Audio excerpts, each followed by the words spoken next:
Olá, sejam todos bem-vindos novamente a mais uma aula do mini curso de Arduino. Aqui quem fala é o Samuel do PETCC e na aula de hoje aprenderemos como utilizar a tela OLED no Oakley. Então, inicialmente, o que é uma tela OLED? OLED significa Organic Light Emitting Diode. Cada ponto da tela OLED é composta por um LED ou por um grupo de LEDs que pode ser do tipo RGB, que seria o LED vermelho, verde, azul, ou RGBW, que seria vermelho, verde, azul e branco. E esse tipo de tela OLED está presente em diversos equipamentos. Você que está nos assistindo provavelmente possui um celular com tela OLED ou AMOLED, que utiliza a tecnologia OLED. Hoje em dia existem TVs, notebooks, relógios inteligentes com essa tecnologia e ela é amplamente difundida. Porém, a tela OLED que é utilizada no Arduino, ela é do tipo monocromática, que no caso cada pixel possui apenas um LED, pode ser ou branco, ou azul, ou amarelo, dependendo do tipo de tela que você compra. Ela possui 64 pixels de altura, 128 pixels de largura e 0,93 polegadas de diagonal. Essa tela ela é controlada via I2C, que é um protocolo de comunicação, pelo controlador SSD 1306. Então, quais seriam as especificações técnicas desse SSD 1306? Ele possui uma memória interna chamada de GDDRAM de 1 KB, 1 KB. Por que isso?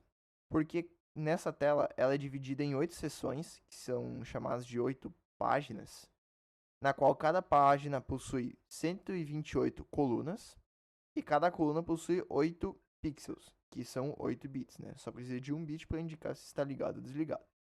Nesse caso, nós teremos 8 páginas multiplicadas por 128, multiplicadas por 8, que dão um total de 8.192 bits para controlar toda a tela, no caso 1024 bytes ou 1 kilobyte.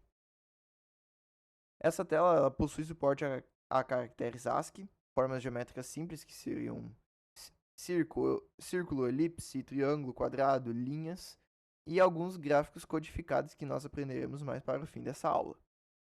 Ela também possui suporte a scroll, que seria a rolagem da tela, que pode ser tanto total como parcial, e ela é acelerada por hardware. No caso, você indica quais são as linhas que serão roladas e a tela faz isso automaticamente sem precisar gastar recursos do Arduino para realizar essa rolagem.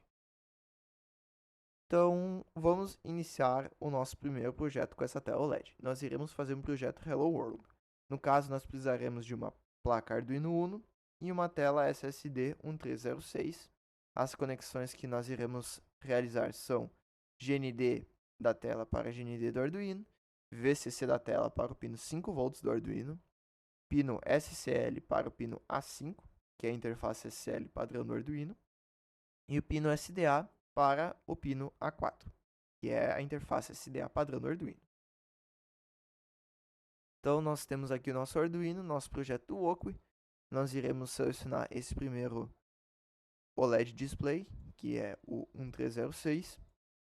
Iremos pegar aqui a linha GND, ligar no GND do Arduino.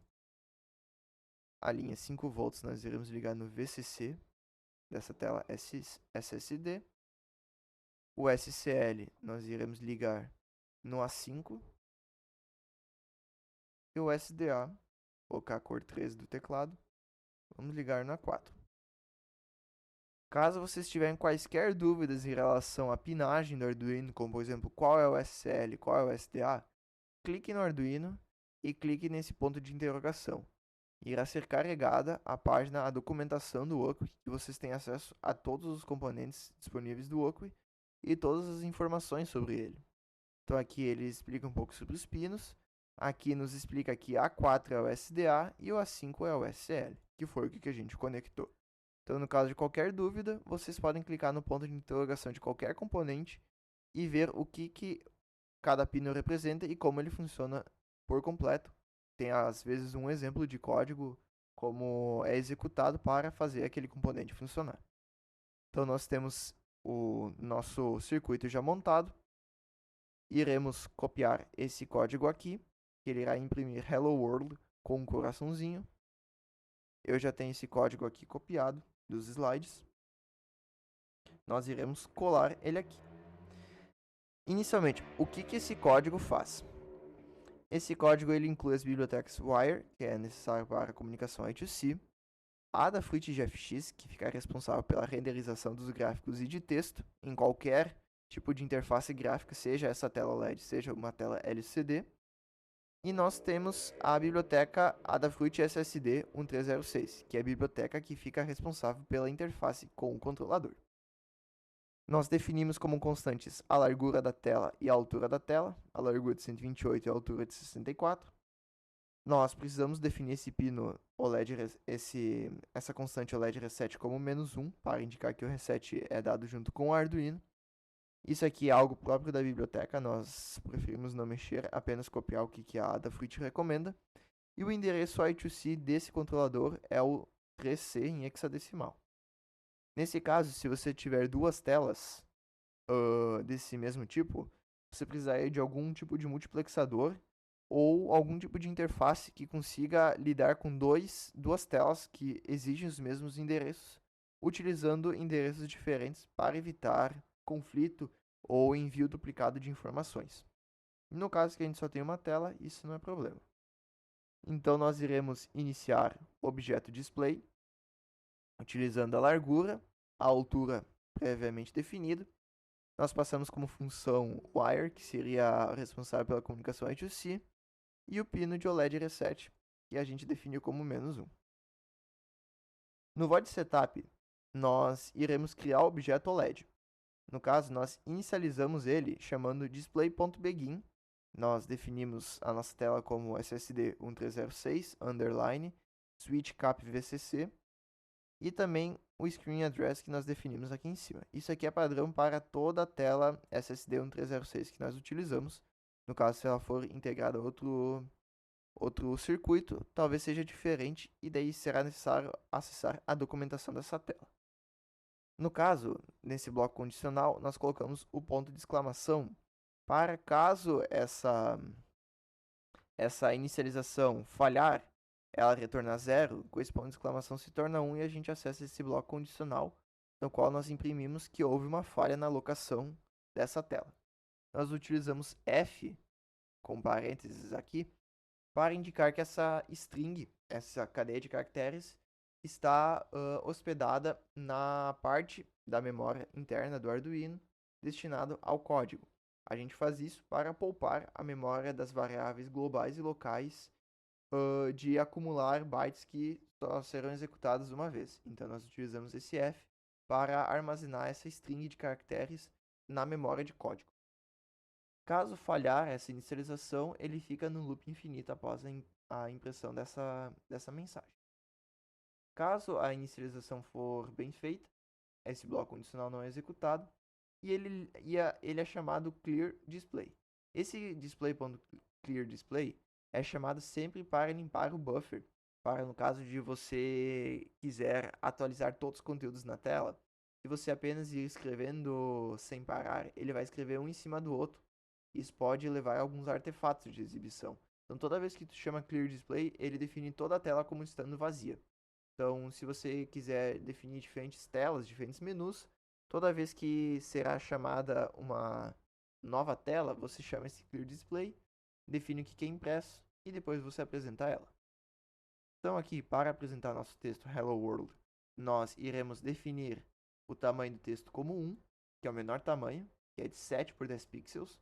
Lembre-se que ele não respeita a altura das páginas. As páginas têm 8 pixels de altura. Aqui o nosso caractere possui 10 pixels de altura. Qualquer tamanho diferente desse precisa ser um múltiplo inteiro definido aqui dentro. A gente define a cor do texto como white. Não importa se a tua tela é azul, branca, amarela ou qualquer outro tipo monocromático, white vai indicar que os LEDs serão ligados, pois ele só possui um LED para ligar e desligar pixel. Nós também definimos o cursor como sendo 0,28, 00 é o canto superior esquerdo, 64, 128, 128 e 64 é o canto inferior direito. Então, no caso, 0,28 é aqui em cima, 28 pixels para baixo. Então, a mensagem aparecerá mais ou menos por aqui. Nós iremos imprimir utilizando display.print, muito similar a serial.print, é praticamente a mesma sintaxe. Nós iremos imprimir hello world e nós iremos chamar display.write3. Esse 3 é o código alternativo para o coração aqui no SSD 1306. Em algumas referências você vai encontrar que algum caractere para escapar texto, escapar arquivo, que daí seria a versão que é utilizada pelos terminais de computadores. Mas se você pegar se você tiver um teclado que possui mais de 100 teclas, você terá um numpad, que é o teclado numérico, à direita do teclado alfabético, e você poderá segurar a tecla Alt e digitar um número e soltar. Se você segurar a tecla Alt, digitar 3 e soltar a tecla Alt, fica ao lado do botão Windows, vai aparecer esse coração aqui. Se eu fizer aqui, segurar Alt, apertar 3, soltar o Alt, aparece o coração. Então é assim que funciona para apresentar caracteres diferentes na tela.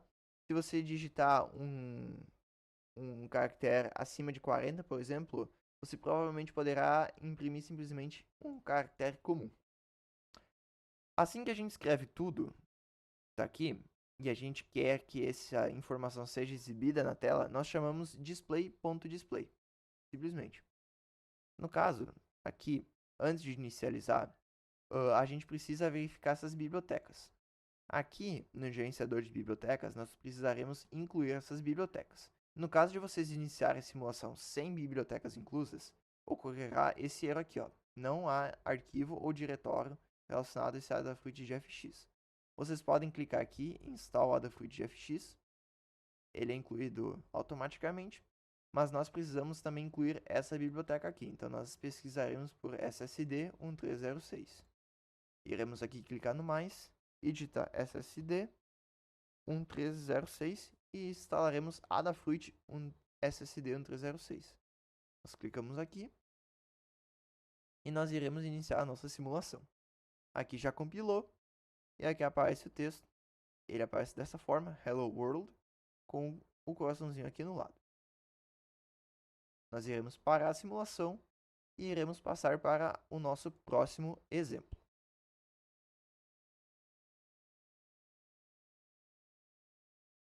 O nosso próximo exemplo é a apresentação de texto com cores invertidas e com um tamanho diferente. O que seriam cores invertidas? Nós acabamos de escrever um texto ligando os LEDs nos caracteres para ser impresso na tela. Mas no caso de termos uma tela com todos os pixels ligados, como nós podemos escrever texto nessa tela?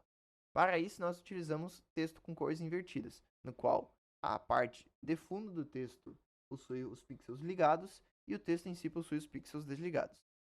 Para isso, nós utilizaremos esse código aqui de exemplo, que eu já tenho aqui pronto. Eu vou copiar ele aqui.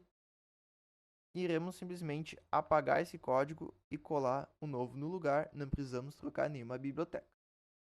O que esse código faz? Até aqui é o mesmo código do exemplo passado. A partir daqui, ele acaba mudando. Inicialmente, nós temos aqui o texto definido para 2, o tamanho do texto. O que significa que o novo tamanho será 2 vezes maior que o tamanho original de 7 por 10. Então, nesse caso, o texto terá 14 pixels de largura por 20 pixels de altura. Se você colocasse text size 3, apareceria 21 por 30 o tamanho dele. Então, a gente só pode aumentar esse texto por múltiplos de 7 por 10 pixels. E a gente faz isso através desse set text size e definindo um número inteiro aqui dentro. Para definir a cor invertida do texto, nós chamamos set text color, que nem antes, só que em vez de chamarmos apenas white para ligar o texto na cor branca, nós iremos chamar com 2 parâmetros. Nesse caso, os 2 parâmetros, o primeiro é a cor da fonte e o segundo é a cor de fundo. No caso, nós chamamos black como a cor da fonte para desligar os pixels. Não importa qual é a cor da tela, ele vai desligar os pixels. E a gente chama white para ligar os pixels de fundo. Então, no caso também, não importa a cor, se chamar white vai ligar os pixels. Então, depois a gente chama setCursor.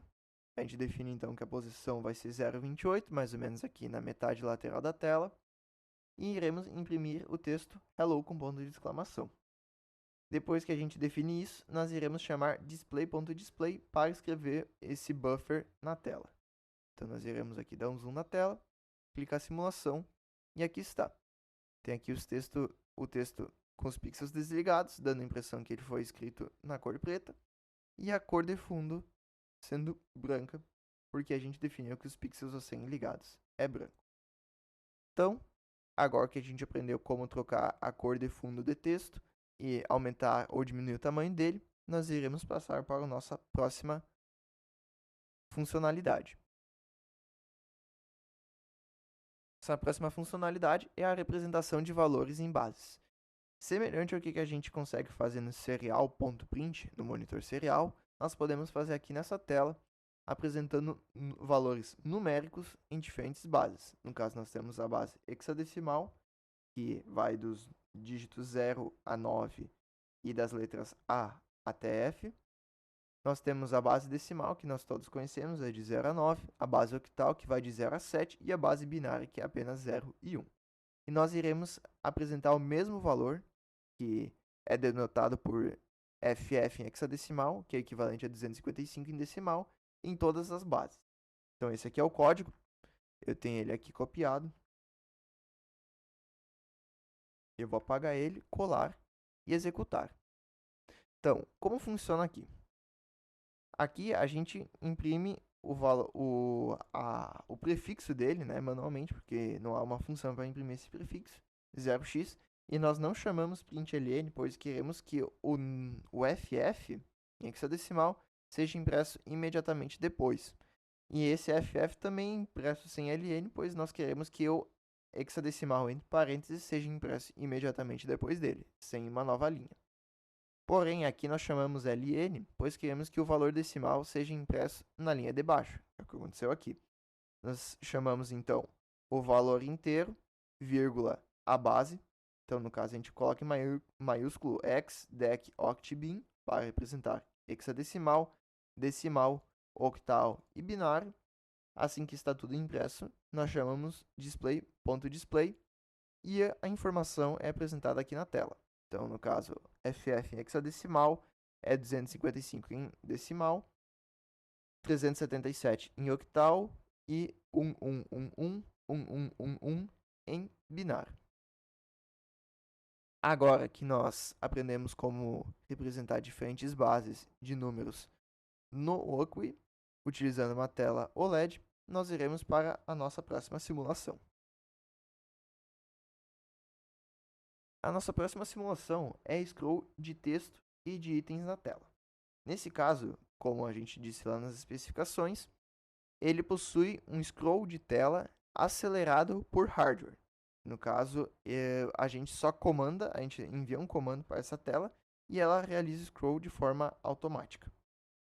Nós temos esse código, irei copiar esse código,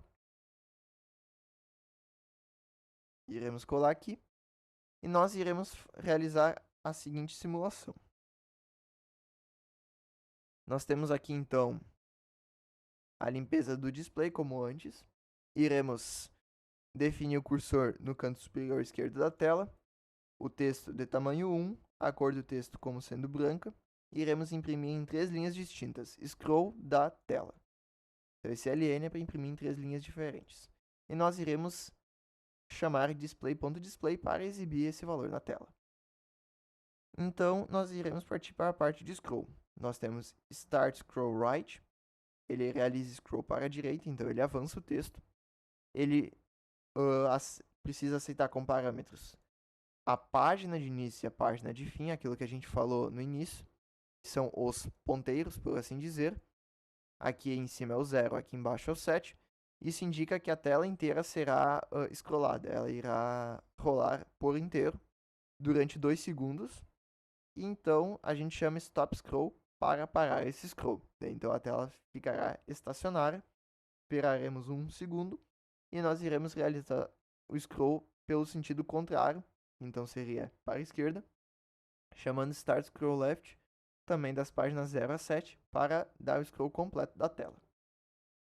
Nós realizaremos isso durante 2 segundos para voltar à posição inicial. Chamaremos novamente Stop Scroll, esperaremos 1 segundo e nós iremos chamar Start Scroll Diag Right. A gente também chamará as páginas de 0 a 7, então é a tela inteira. E esse scroll, ele é da diagonal direita para cima. Então, no caso, ele iniciará no canto esquerdo inferior e terminará no canto direito superior. Da mesma forma, nós iremos chamar, depois de 2 segundos, o Start Scroll Diag Left, que é a diagonal esquerda para cima. No caso, canto inferior direito para canto superior esquerdo. Nós iremos fazer isso durante 2 segundos e iremos chamar Stop Scroll para ele parar onde ele começou. Então, nós temos aqui o código e nós iremos iniciar a simulação. Então, aqui a simulação começou, ele foi primeiro para a direita, depois para a esquerda. Ele sobe diagonalmente à direita para cima e depois para a esquerda. Não há comandos para fazer diagonal direita para baixo, nem diagonal esquerda para baixo. Então vocês precisam ser um pouco criativos nesse sentido para realizar esse tipo de scroll. Então no caso aqui, foi feito o scroll. Se a gente reiniciar a simulação, ele faz o scroll novamente. No hardware, ele não aparecerá um pixel aqui no lado, às vezes aparece de acordo com o zoom da tela. Por exemplo, se eu deixar menos zoom, ele pode aparecer aqui o scroll aqui no cantinho, um pedaço do texto. Vamos ver se ele aparece. Apareceu. Mas na vida real isso aqui não pode, não vai acontecer, tá bom? Então, nós fizemos aqui a demonstração de scroll total da tela, do conteúdo como um todo. E nós passaremos para a nossa próxima simulação. A nossa próxima simulação é scroll de texto ou de itens parcial. O código é muito parecido ao anterior. A diferença é que nós iremos definir uma faixa de páginas a serem scrolladas diferente de 0 a 7. Pode ser apenas uma, duas ou até 3 linhas. No caso, eu tenho aqui o código já pronto para isso. Eu vou copiar isso aqui. Irei colar aqui. E nós temos esse seguinte código. Nós temos aqui, então, definido o cursor na posição 00, tamanho 1 e cor branca como antes, e scroll parcial da tela impresso em 3 linhas distintas. E a gente irá chamar display.display para exibir essa mensagem na tela. Quando a gente chamar display.startScrollWrite na página 0 até a página 0, apenas a primeira página, que é aqui em cima, ela irá andar para a direita. As outras páginas, da 1 até a 7, irão ficar estacionárias. Aqui a gente só chama Start Scroll, a gente não tem delay e a gente não tem Stop Scroll, então ela ficará scrollando, então rolando infinitamente, porque é um comando via hardware, não tem nada a ver o Arduino, ele só envia o comando para a tela e a tela realiza isso, ela só vai parar se a gente chamar Stop Scroll. Então aqui iniciando a simulação.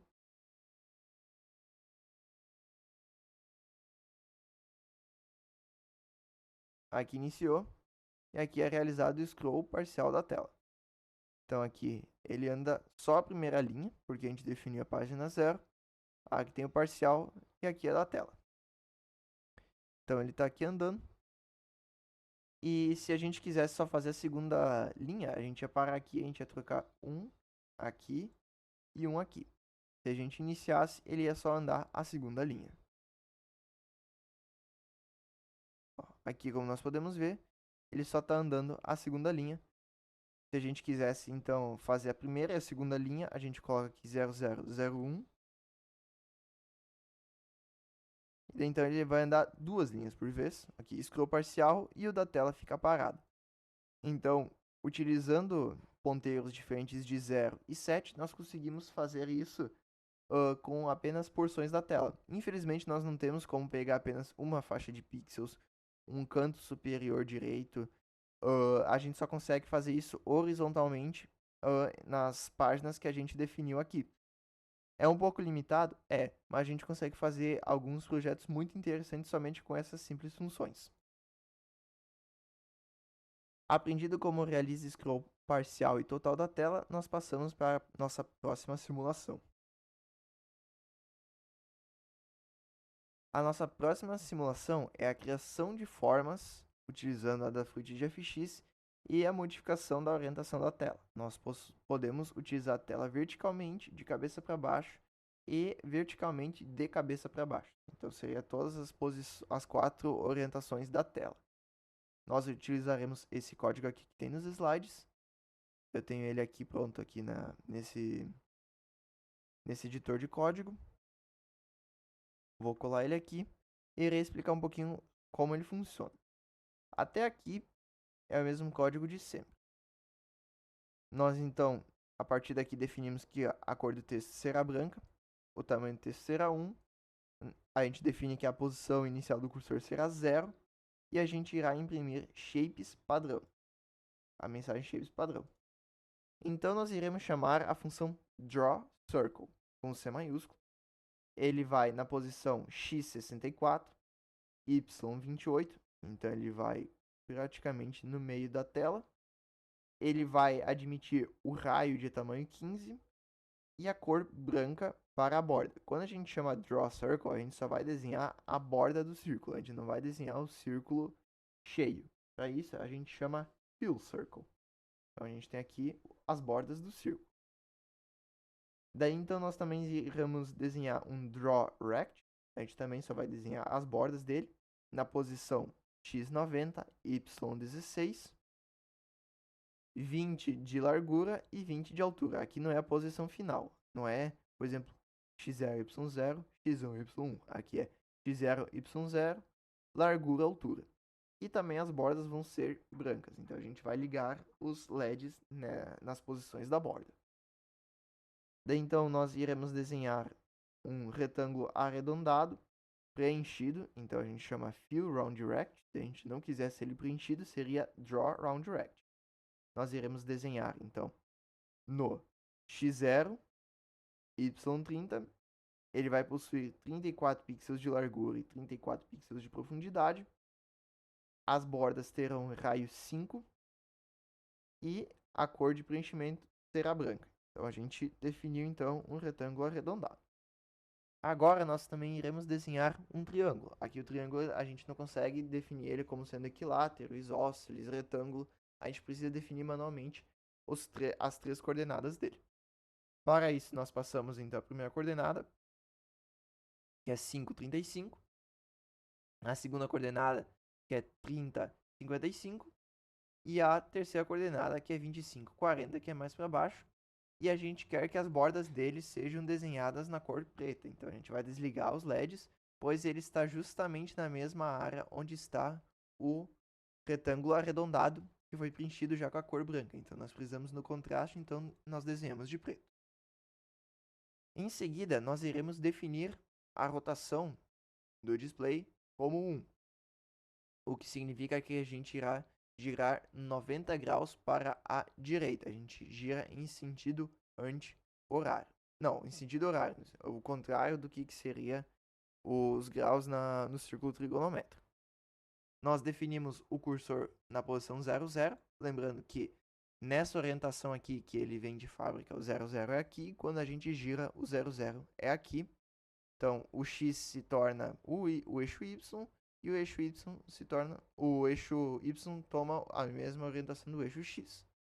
A gente vai imprimir o número 90. Daí, novamente, a gente define a rotação em 180. Então, o novo canto 00 aqui embaixo. A gente vai escrever, então, aqui, rotacionado 180. Novamente, a gente rotaciona para a posição 3, que é 270. Agora, o nosso novo 00 é nesse canto aqui. Escreve para cá e desce para cá. A gente posiciona o cursor na posição 3,3, aqui no cantinho. A gente define que a cor é preta, porque lembrando, nessa região aqui nós desenhamos um retângulo arredondado branco. E a gente imprime 270 e por fim a gente chama display.display para exibir todo o nosso projeto. Então quando a gente clica aqui no play, ele irá compilar, ele irá exibir aqui então o que a gente acabou de desenhar. Aqui nós temos então aqui shapes padrão. Aqui nós temos o círculo desenhado. Aqui nós temos o retângulo desenhado, ambos somente a borda. Aqui nós temos o retângulo arredondado preenchido, pintado com branco. Aqui nós temos o triângulo desenhado internamente, somente as bordas. Aqui nós temos o texto 90, rotacionado 180 e 270. No caso, se nós quiséssemos desenhar um fill circle e também um fill triangle, a gente teria as versões preenchidas desses mesmos formas geométricas primitivas. Então nós iremos ver aqui como é que funciona. Aqui está. Em vez de draw, a gente chamou de fill, ele preencheu tudo. E aqui, em vez de draw triangle, ficou fill triangle, então ele preencheu todo esse triângulo. Então, nós possuímos muita liberdade em fazer diferentes formas. A gente pode definir tamanho, raio, a gente pode chamar elipse, que daí no caso a gente precisa definir os dois focos da elipse, o raio menor e o raio maior. Nós temos a função de desenhar linhas soltas. Então a gente possui muitas funções, aqui somente são uma parte dessas funções. E a gente passará para o nosso próximo exemplo, que é a escrita de bitmap de imagens na tela. Então nós iremos para o nosso próximo exemplo. Nesse próximo exemplo, a gente tem aqui o código. Esse código ficou muito grande por causa do bitmap que a gente escolheu. Aqui nós temos o código, aqui nós temos o bitmap a ser desenhado. Então, eu tenho ele aqui copiado, vocês podem ver que é bastante texto. Nós iremos colar aqui e nós iremos simular. O que esse código faz? Ele chama a função drawBitmap. A gente define as posições iniciais das coordenadas. A gente chama o array de bits, o array de chars, o tamanho dessa imagem como um todo e a cor que a gente quer que desenhe. E daí a gente chama display.display para exibir essa imagem. Aqui na nossa demonstração, nós desenhamos o logo do PetCC. E daí vocês vão se perguntar, Samuel, como eu posso fazer para mostrar um outro logo que não seja PetCC? Para isso, nós iremos utilizar esse sitezinho aqui, image.cpp. Nós temos aqui então, aqui esse site, nós iremos escolher um arquivo. Eu vou pegar o Tux, que é aquele pinguinzinho do Linux. Aqui está ele. Nós iremos aqui definir o tamanho dele como 128 por 64. Nós temos ele aqui. A gente vai trocar esse dithering. O dithering é o responsável por dar vida ao nosso boneco. Daí, no caso, a gente vai escolher aqui também para botar Scale to Fit Keeping Proportions. Isso indica ao programa que a gente quer que a nossa imagem caiba na telinha que está aqui embaixo. Então, a gente coloca aqui, ele apareceu aqui embaixo. O dithering binário, ele simplesmente busca a cor, a média da cor do bit. Se ele for menor que 128, ele desenha como preto. Se for maior que 128, desenha como branco. Como vocês podem ver aqui, ele não ficou muito bonito. Então a gente pode trocar esse tipo de dithering para um outro, como por exemplo Bayer. Aqui ele ficou melhor. Se vocês mexerem aqui, vocês vão perceber que ele muda o tipo do desenho. O que eu gosto de fazer é pegar o Floyd Steinberg. Ele geralmente produz uma qualidade melhor. Ele fica mais legível na tela. A gente coloca como transparente aqui, para evitar os artefatos aqui no lado. A gente pode centralizar horizontalmente e verticalmente. A gente vai centralizar horizontalmente. E a gente pode também flipar. A gente pode girar essa imagem. No caso, eu vou deixar ela assim. Aqui, então, aparece a saída do código. Nós deixamos como Arduino Code. Eu gosto de apagar aqui, só colocar um espaço. E a gente gera o código. Então, aqui tem o código gerado. Eu vou copiar ele. E eu irei aqui no nosso projeto aqui no Oakway, eu irei colar isso aqui no lugar. Então, no caso, eu vou parar aqui a simulação. Vou diminuir um pouquinho aqui a tela. Eu irei aqui e colarei esse código. No caso aqui, ele coloca um pouquinho mais de código do que precisa. Por exemplo, se vocês tiverem mais de um bitmap, ele cria esse array. Mas como a gente só vai usar uma imagem, a gente pode apagar isso aqui.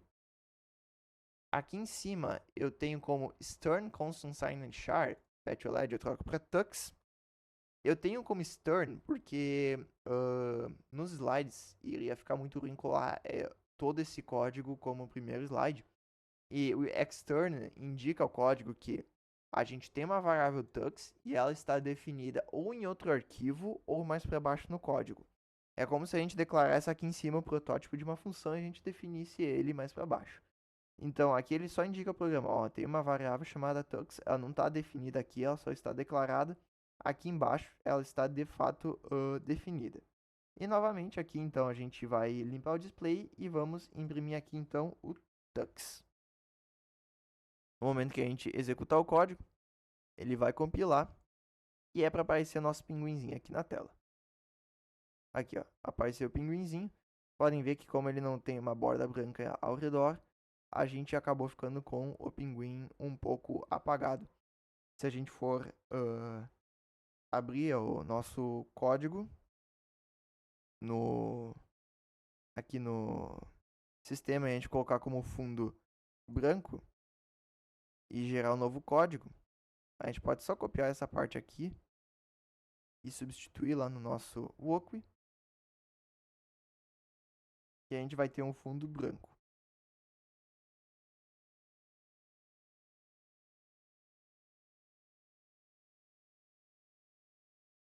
Então nós temos aqui o projeto compilando. Vocês podem ver que o servidor está um pouco carregado. Às vezes pode demorar, às vezes pode simplesmente abortar a compilação do código.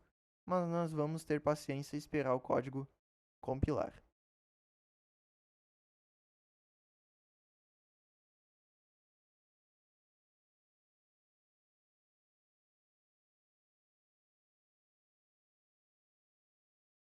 Então nós temos aqui o nosso pinguim, o Tux. Aqui o Tux agora ficou com fundo branco, vocês podem ver que ficou aqueles artefatos da pré-visualização. Mas agora o pinguim preto no fundo branco, ele fica mais legível. Então vocês podem fazer isso com qualquer tipo de imagem, né? Mas tenham em mente que uma imagem muito grande, quando diminuída, ela pode perder muito a sua fidelidade.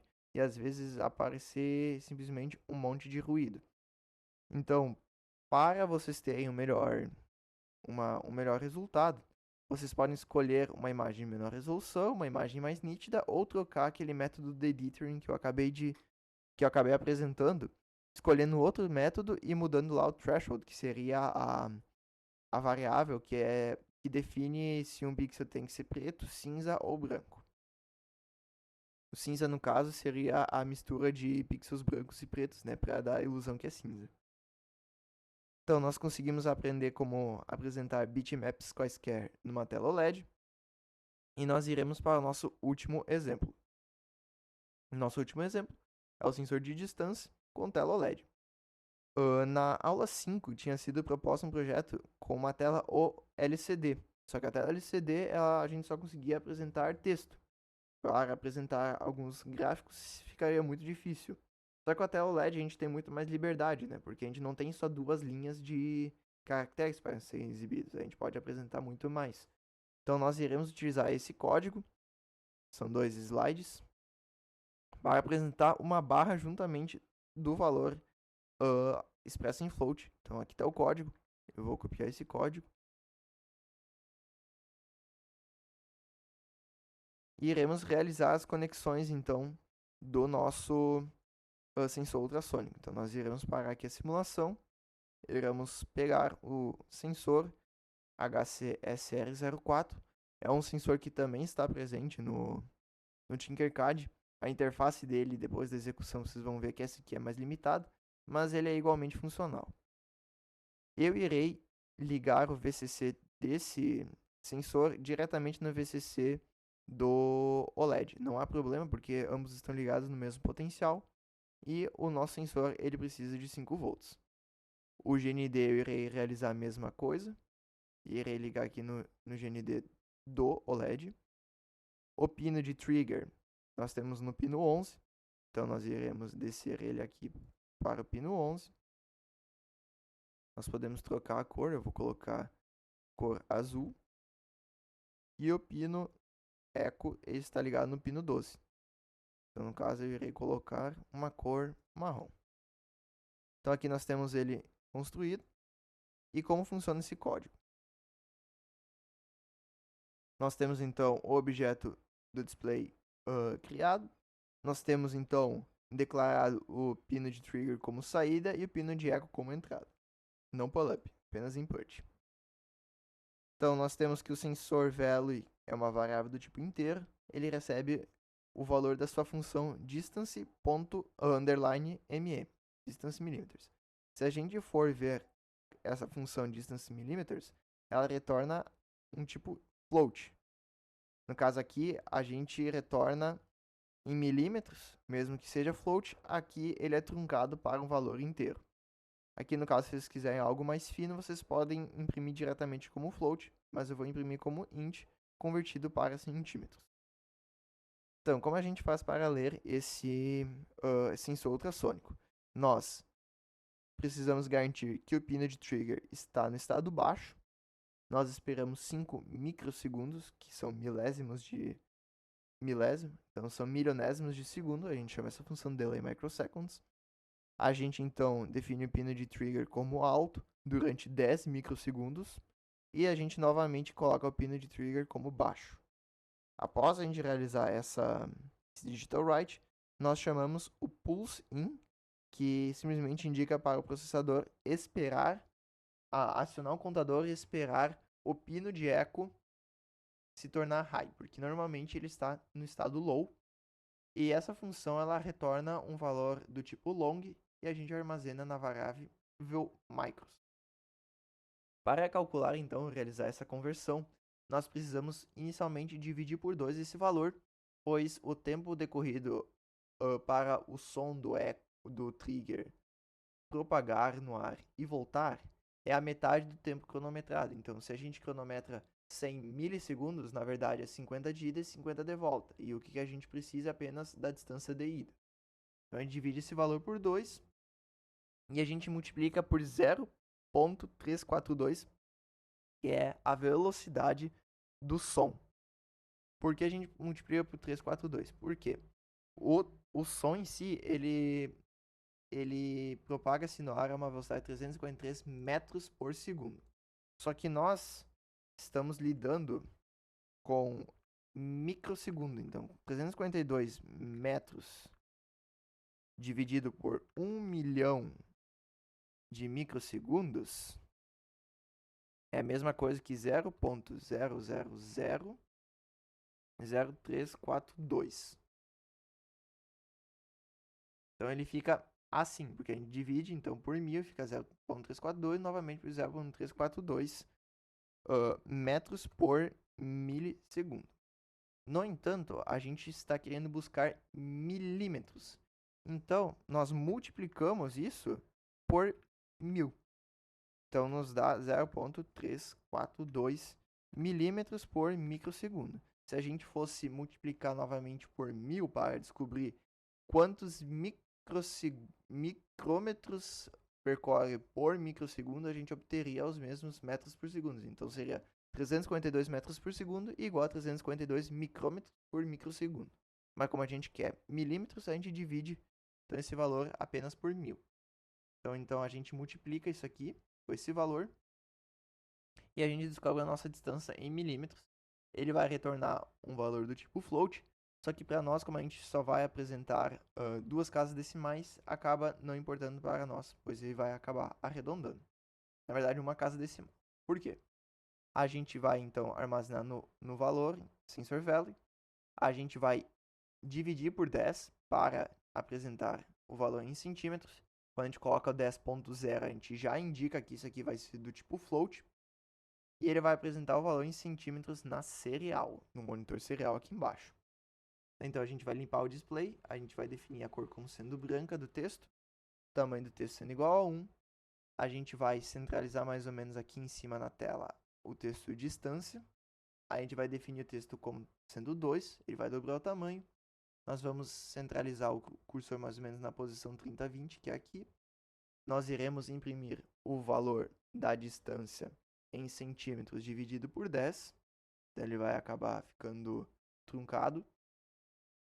A gente vai definir novamente o tamanho do texto como 1 para diminuir prefixo a unidade de centímetros. Ele vai aparecer no cantinho menor com centímetros. E a gente vai chamar a função displayBar. Essa função displayBar também é outra função criada para apresentar de forma gráfica a distância do sensor ultrassônico. Então nós temos aqui uma int, a gente recebe como um parâmetro o float, que seria então a distância em milímetros. Daí a gente tem o bar width, que é um valor do tipo inteiro, e ele recebe a proporção do valor que a gente definiu, que a gente recebeu aqui entre 0 e 4000 para o novo valor entre 0 e 88. String width é 128 menos 40,88. Eu fiz isso justamente porque a barra não vai ser toda a tela, ela vai ter 20 pixels cada lado de margem. Então a gente precisa deduzir 40 da largura. A barra vai ter 88. E essa funçãozinha map, ela faz basicamente uma regra de 3. Então, basicamente, o valor val ele vai estar entre 0 e 4000. E qualquer que seja o valor de val, ele vai fazer uma regra de 3 para 0 e 88. Então, daí a gente utiliza esse bar width, a gente desenha um retângulo preenchido com, na posição 20 de x, 50y. A largura vai ser baseada, então, nesse valor aqui, mapeado. A altura vai ser 10 e ele vai ser ligado pela cor branca. Além disso, a gente vai desenhar um retângulo vazio, somente as bordas, das mesmas coordenadas, porém com a largura completa de 88 pixels, altura de 10 e cor branca também. Então, após ele desenhar a barra, ele vai exibir e ele vai dar um delay pequeno de 200 milissegundos para evitar leituras excessivas, sobrecarregar a simulação e deixar mais suave. E também evitar muito texto na serial. Então, nós iniciaremos aqui a nossa simulação.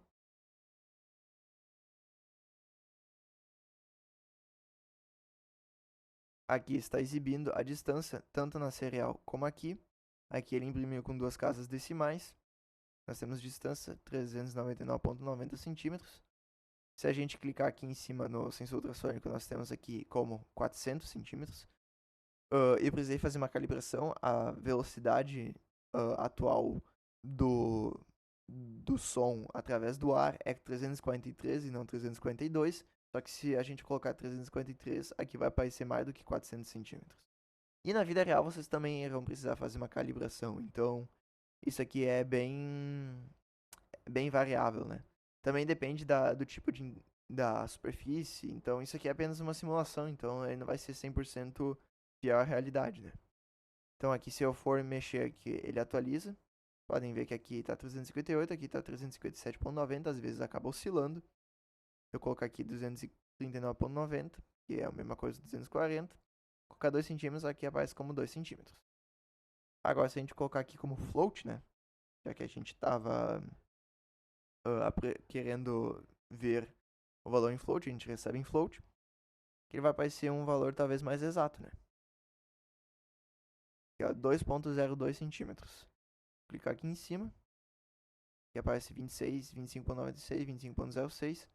Aqui, ó, 39,97, 98. Houve o truncamento daquele último dígito se a gente deixava no int. Como a gente deixa agora no float, ele aparece completo e a gente possui ainda mais precisão, né? Vocês podem ver como ele oscila, ele não é 100% fiel, né? Até porque o Arduino ele possui uma resolução, um clock não muito rápido para eliminar essa imprecisão, né?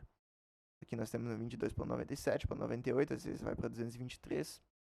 Então, a gente aprendeu como operar essa tela LED, a gente aprendeu como escrever no texto, escrever caracteres ASCII, mudar o tamanho, a cor do texto, imprimir diferentes tipos de formatos, diferentes orientações de tela, bases, impressão de bitmaps, imagens definidas através de cadeias de chars, e também a gente aprendeu a fazer um projeto prático de um sensor ultrassônico com uma barra gráfica e display da informação do sensor ultrassônico.